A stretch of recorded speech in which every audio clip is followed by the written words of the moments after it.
The second lesson for this section is going to look at regression now. So we talked about we have that line and we can find how correlated the points are to each other, so we can see if we have that relationship.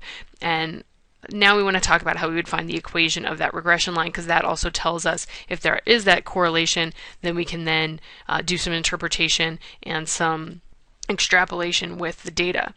So in this case, the equation for the regression line is just, we're going to deal with just linear regression, so y equals mx plus b, straight line.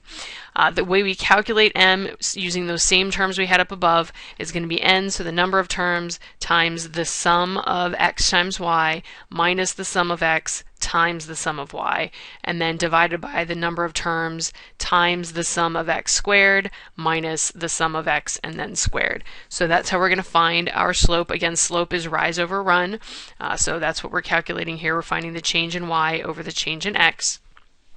And then b, our y-intercept, is going to be the sum of y minus that slope, so we have to calculate slope first, and then times the sum of x, and then we're going to divide by the number of data points, so we're going to find that average. So let's go back to that example that we were working on before, and now if we want to calculate m, again using our formula, so we have equals, again we're going to have parentheses for the numerator, we had 10 points times our sum of xy minus our sum of x times our sum of y,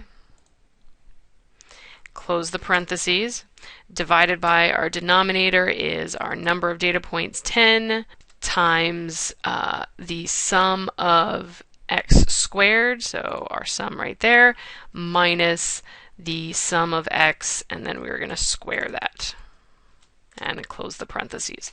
So we have a slope here of 151.0205, and then if we want to find our y-intercept, we again use our formula that was given, so we are going to have equals, our numerator is the sum of y minus our m value, so we'll grab that, times our sum of x, close the parentheses, and then we're going to divide by our number of data points, which was n.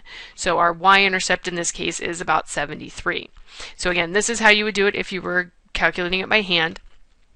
We can also go through and do this using the tools in Excel. So if we go through and select those data points for X and Y, we can grab the title columns if we want to. We're going to go over here to Insert. You can see here we have Scatter, and it gives us a bunch of different options here. I'm going to pick the one with just the dots, and it will give us our graph here.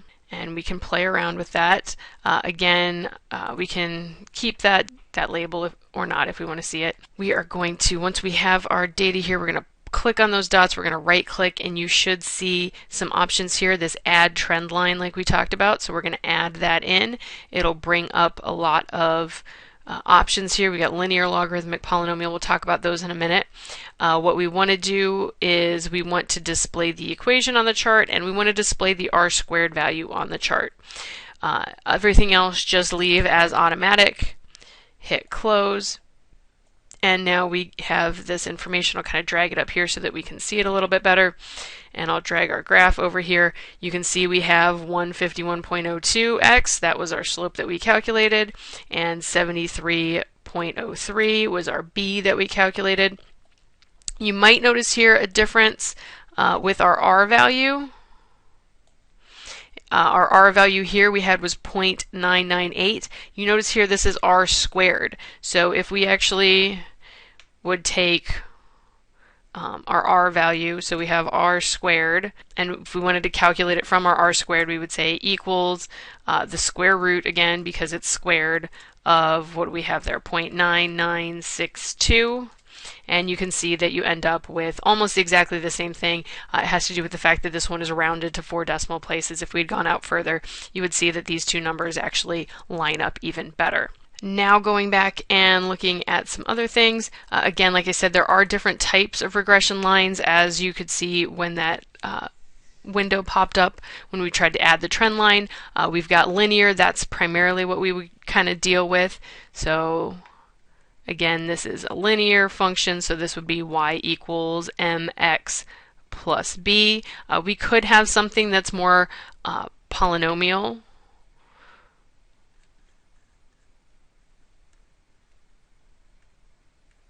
It depends on what order we want to take. This could be an x squared, it could be an x cubed. So you might see something more like y equals ax squared plus bx plus c. We could have an exponential, and that happens at times when we have exponential growth, so our function is more like e to the ax. We might also have a coefficient out front, and we could also have logarithmic. And again, this is going to look more like a times some log base b of x. So those are, again, some different forms that we might see, and we can kind of play around with them within Excel, which is kind of nice, and see which one is going to match up best. There are methods of determining what the best fit is, but for the purposes of simplicity, we'll just say we're going to play around with them in Excel for this class. So let's take a look at an example. So example 2 here was just what we did in Excel. We found the equation of the regression line that related to the horizontal and vertical positions. We said we had y was equal to 151.02x plus 73.03. So we already did that one. And that will conclude our second video, which was an introduction to regression. The next video is going to look at some examples of how we can kind of put this together with calculus and approximate an area under a curve given just data point.